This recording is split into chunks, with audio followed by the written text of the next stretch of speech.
So you thought about writing your book or a e-novel, but you didn't know how. Well, today we're going to speak with an author, and he's going to share his journey on writing not one, not two, but three novels along fars with what it takes in order to get your stories out. So don't go anywhere.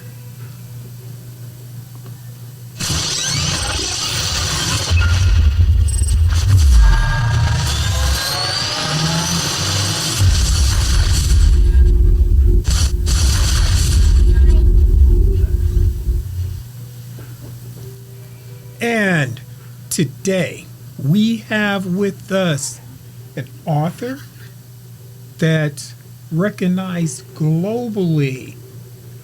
And as I mentioned, he hasn't just did one book, but he did several books. And today he graced us with an opportunity of hearing and sharing his story with you all. Without further ado, I would like to introduce to you Mr. Darius Stevens. And Darius? Hey, good afternoon, Mr. Greg. How you doing today? Hey, I am doing great, sir. How about yourself? Doing good. I'm honored to be on your show today. Oh, great, great. So what we're going to do, like we always like to do, Darius, is we like to kick things off with asking you to tell us about yourself. Okay. My name again is Darius Stevens. Grew up in Ohio. I started my literary career by winning a national writing contest. I really wasn't.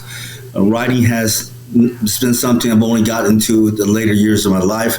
I've been writing now for probably well over a decade after I won that national writing contest.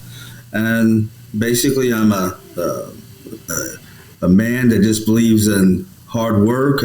Culinary is a field, is a passion, and so is writing. So that's how I personally got started. Really wasn't you can always learn. I really wasn't phenomenal when it comes to English, but I was a concept guy. So by surrounding myself with a great graphic artist, great editors, and being a storyteller, it allowed me to start writing novels. That's how it got started for me. Okay, Darius, tell us about one of the things that I was reading on your website, and that is you also do consulting as far as with entertainers and other athletes. Tell us about that. I have. I've been active in consulting as far as ghostwriting, also consulting different athletes as they have different woes in life. I'm very active in mentoring. I've done a lot of ghostwriting for a lot of high-profile personalities, and in my interactions with those parties, I've had a chance to mentor them as well. Regardless of your station in life, whether you're at a lower state in life trying to climb up or whether you've reached a certain point, we all have problems and we all can sometimes benefit from having someone speak into our lives. Okay. Now, with that being said, we're going to go ahead and jump into your book. And tell us about your book, sir. Now, the one that we're seeing right now, this isn't the first one. No, it's not. Yeah, we don't have the clip as far as for the first one installed right here. We were trying to get things prepped, but we had some technical issues. But tell us about the first book and the second leading up to it. The first book, what you're seeing on the screen for those people who are reviewing, that is the sequel to the novel Just Another Nigger. Just Another Nigger was the first book that I wrote that was, it received a lot of national acclaim, highly recommended by Hollywood figures and athletes and entertainers. Just Another Nigger is about a black lawyer that doesn't like black people. David Williams is a superstar lawyer that struggles between good and evil and the real meaning of the N word. He's unjustly convicted of homicide by a corrupt prosecutor and police agent. What you're looking at now is a sequel to that novel. It is Metamorphosis in the Black Butterfly. It follows up this first storyline in that it continues the story of David Williams and all the assorted characters that are listed in the first book. Okay. Now, one of the things that let's dive a little bit more into the first book, and that is Not Just Another and that is, how did you come up with this story? I came up with the story. Because having basically in our world, regardless of how high you are in life or how low you are, in some people's minds, you're just nothing more than just another nigger. You can take when a police officer is beating a black male, their mindset, how can you beat a regular person like that? They're not viewing them as a human being. It's just another nigga, so it's okay. When you look at historic rights, whether it's laws of Jim Crow and can't go to certain fountains, or the Klan lynching someone or hanging someone, in that sick mindset, how can you do that? It's not a human being. It's just another nigger. When the great baseball legend Jackie Robinson was playing for the Dodgers, one of the managers raised this issue after he was forced to let him play. He raised this question to this management. He said, "Is a nigga even a human being?" So there's always an attempt to devalue. There's always an attempt to disrespect. There was a time in society when Afro-Americans were only 3/5 of a person. So it's always historically been an attempt to devalue. How can you get so many Afro-American men who are murdered and senselessly killed? How can Rodney King face the beating that he did and other names peoples? It's because the mindset is believed that we're not worthy to be considered regular human beings. So why? The mindset is just another nigga. Okay. Now, with that being said, using that word, that kind of rubs a lot of people like different ways right there. Have you gotten any blowback as far as from that title? You know what? I haven't. I think that by using that title and being straightforward with it, how much more blowback can it be than centuries of disrespect? Centuries of maiming and lynching, whether you're Emmett Till or one of the other people, that's a whole host of people. So it's not a question of blow back. This novel is an in your face title, but there's truth to it. If we drive down the wrong street and the wrong officer see you, nigga, why you driving on the street? I know I used to work in a restaurant, and I took someone home when I was in a white neighborhood, and officer whipped around, turned around and said, "What you doing out here?" I had my uniform on. I said, "I work out here." So it's always that mindset. Rosa Parks, what you doing, Rosa? You know niggas don't sit in this section. You go to where you are. So I give an unapologetic title, a call to reality. And sometimes some men get frustrated because they go through so much and trying to get, not justifying. Some young men that I talk to go through so much in job, so much in words spoken over them that they're never going to make it, that the mindset becomes, I am what I am. I'll never be nothing more than a stereotype. I'll never be nothing more than just another nigger. So it becomes, sometimes in some circles, and we're not justifying any crime or any behavior, it becomes a self-fulfilling prophecy, acting out because you beat your head against the wall. By no means do I justify anything illegal, but some men, they get into that cycle and that's all they see. And it's sad. Okay, so let's kind of dive into the mechanics of it now, and that is, how did you go about researching and coming up with the character that you have?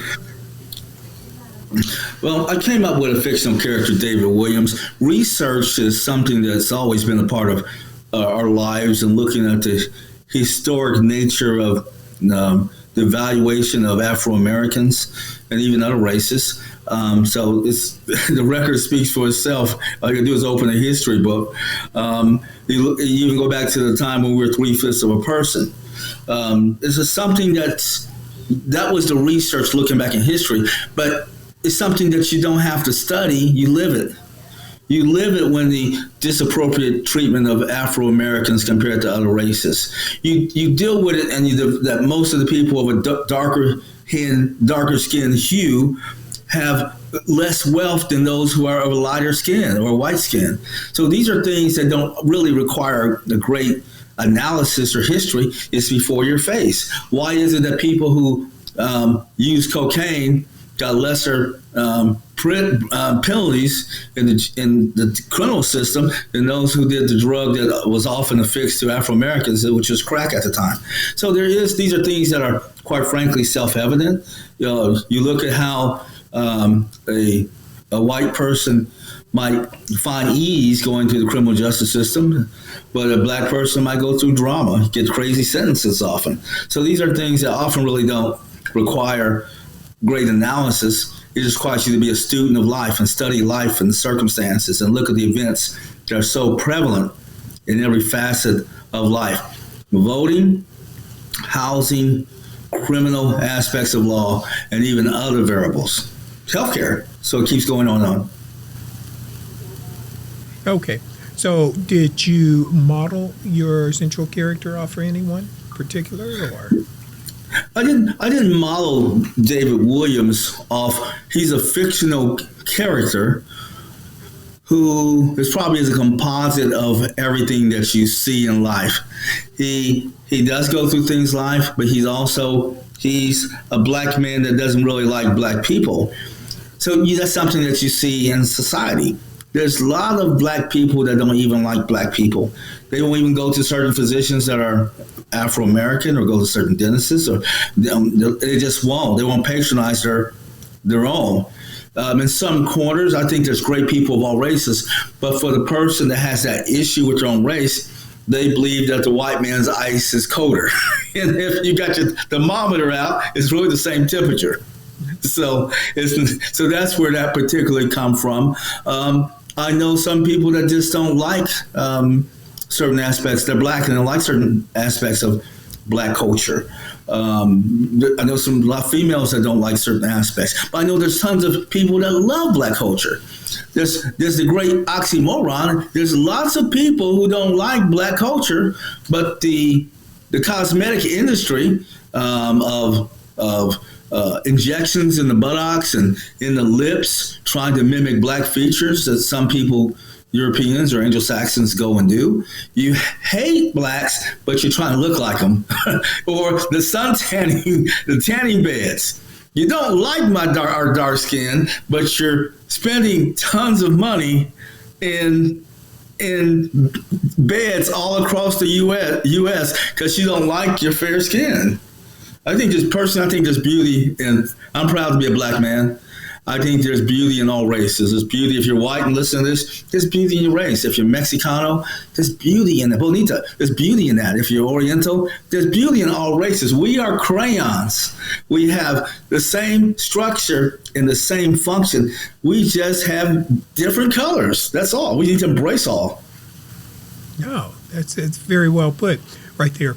Now, what we like to do here on Living the Dream also, and that is go through the journey. We like to explore the journey. Far as when did you start? What was your inspiring or a motivating factor, or that inspiration or that motivating factor on getting you to put pen to paper, or nowadays put your keys far as to a memory stick or word processor. But what was that push that caused you to begin this journey of being an author that you're on?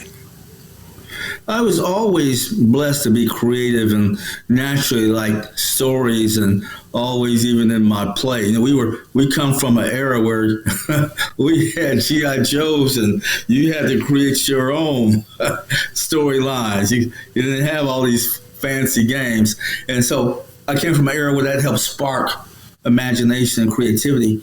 And I think where it started with me, I had a one-page story, and I sat on it for probably well over 7 years. Finally got the fire, and I finally decided to write the whole novel. And then I started writing, and then I had like to share with readers viewers what I think a good format to do for if you want to write at home.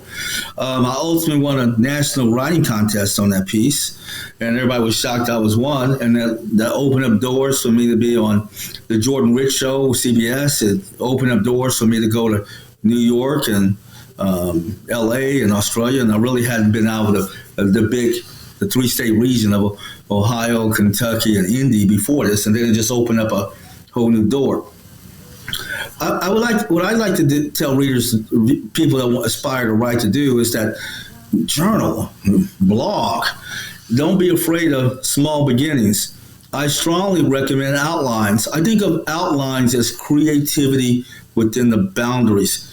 It gives you a roadmap from it helping you design the beginning of a book, the middle, and work with the end. Learn different techniques. Do you want to use a flashback, or you want to tell the story straight on? There's a whole host of techniques, and there's tons of books on it. And events you don't have time to take a creative rights class. And then I recommend that writers begin to, as they tell their stories, input dialogue, input imagery, describing things in details, the color, describe the eyes, were they constricted or dilated, describe skin tone, discuss voice type. And I think writers should write for those who are trying to, if you don't have a whole bunch of time, write 25 pages a month. That is only a matter of like 7-point-something pages per week, or a little bit less than that. And at the end of 10 months, you'll have 250 pages. Then begin to experiment about typeset. A lot of books are going to be 6x9 if you go that size. If you got 200 pages, of course, you're going to have more type when you finish, depending upon whether it's Carrier New or New Times Roman. So those are some things I would tell. Just to reiterate that, I recommend people start with an outline, follow it all the way through. If you have more time in your life, write every day. Write Monday intensely through Sunday. If you work a job, find out what works better for you. Early in the morning, late at night. Everybody's different. But those are things that I recommend that writers do. Then begin to experiment. Okay. Think about what you want your book cover to be. Think about what you want the foreword to be of your book. Do you have a philosopher, or do you have a Bible verse? So hopefully that's helpful to some people out there. And then as you go forward, professional writing, get you a website. Social media is important. Facebook, Twitter, Instagram. Have your website that's now that you can get for a couple $100, include all those elements. And then after you finish up your piece, you got a lot of options. Some quarters, some people can go straight to a literary agent and publisher. It's called a query letter, Query. You can look it up. You can see formats based upon your novel. You give a synopsis and you send it to an agent or a publisher. And then if people don't bite immediately, then later on what you can probably do is you can go the route of self-publishing. It's easy to get a book on Amazon, to get a book on one of the e-companies, the aggregators, companies that do e-books are called aggregators. And just to throw some names out for people to research, of course, there's Amazon, Barnes & Noble, Simon & Schuster. There's companies that help with e-books, BookBaby, Draft to Digital, there's Lulu, there's Smashworks. There's a whole host of companies that will allow you to convert your manuscript to use on an e-reader. And then as you explore, we only know about typically Amazon, but that's just one in the pool of fish that do this work. There's of course there's Apple Books and Kobo, and there's other companies that do work international. So hopefully that's a good template. So if people hear my voice, they can begin to do research on their own. Okay. Now, that's great information right there to have. And that's been one of the major things, and that is taking action, because a lot of people have an idea. They've been working on that story for years, centuries in some cases, I'd say decades in some cases, but never took the time far as in order to create that outline, the first step. And it doesn't have to always begin far as with a novel, far as something as grand as a novel, far as that undertaking, but it could start with a small, short story. And yes, as you alluded to, and that is just an everyday observance can lead to a story right there. So that leads me to the next thing, and that is, say, everyone's written their book.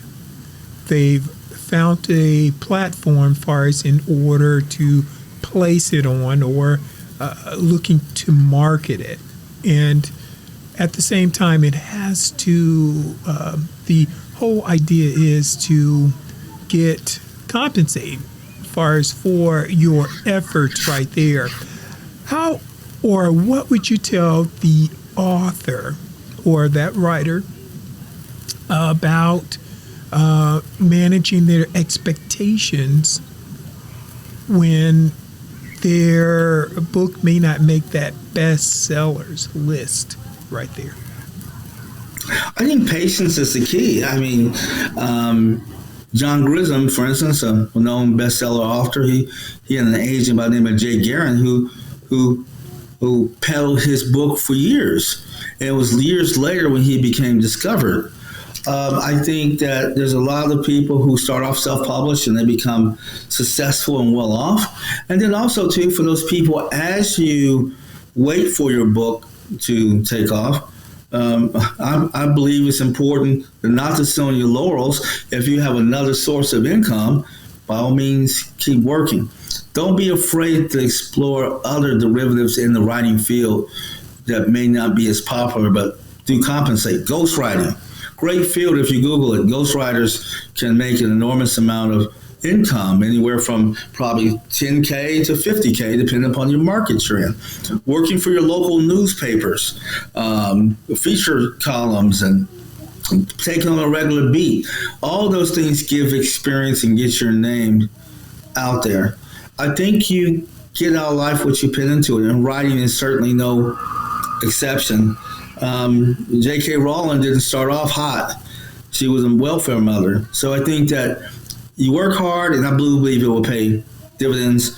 And the most important thing, and whatever you do, is to trust God to open up doors. There's a lot of fields. Don't be afraid to explore your local newspapers.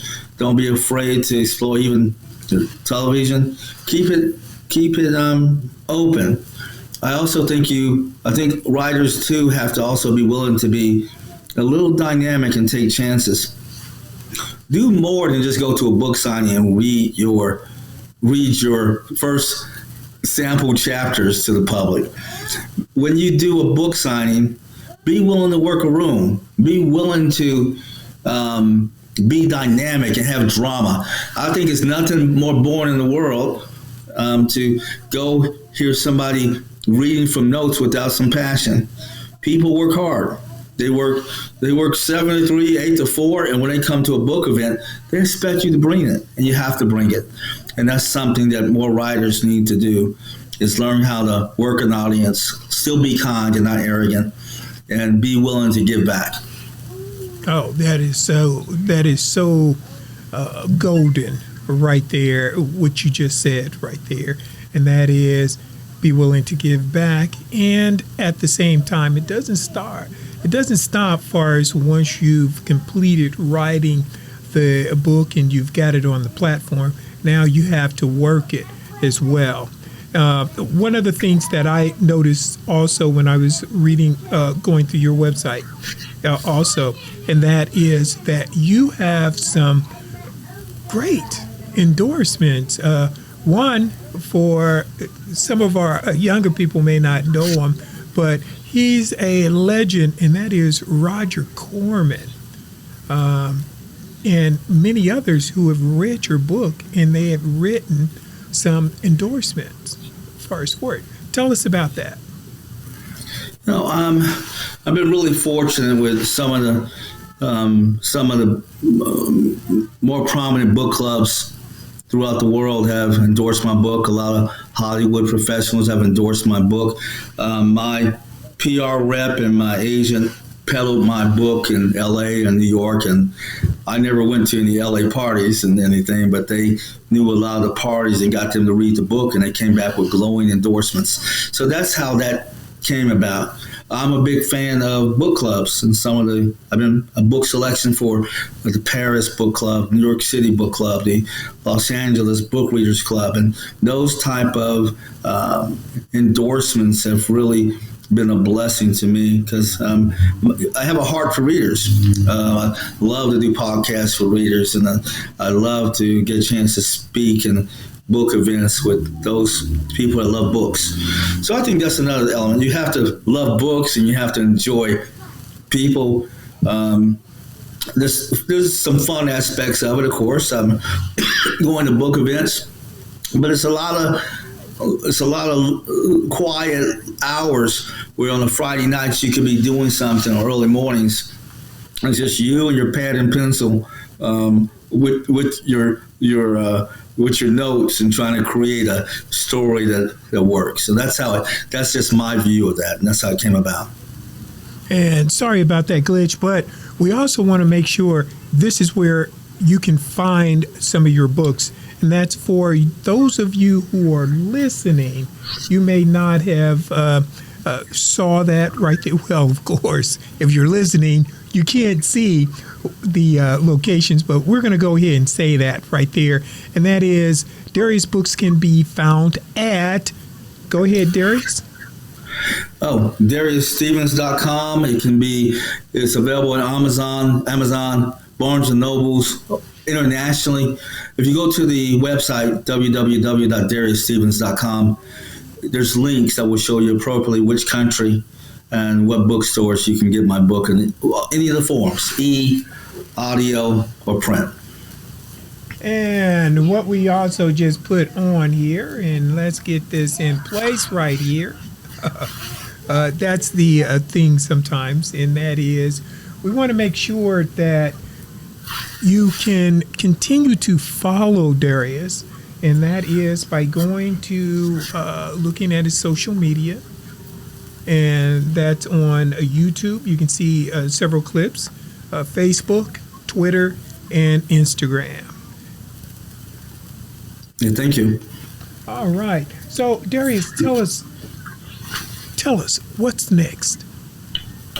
I'm finishing up the Just Another Nigga series, and I got some other books I'm bringing out. Working with a party with a major sci-fi production. I've been blessed to have some phenomenal.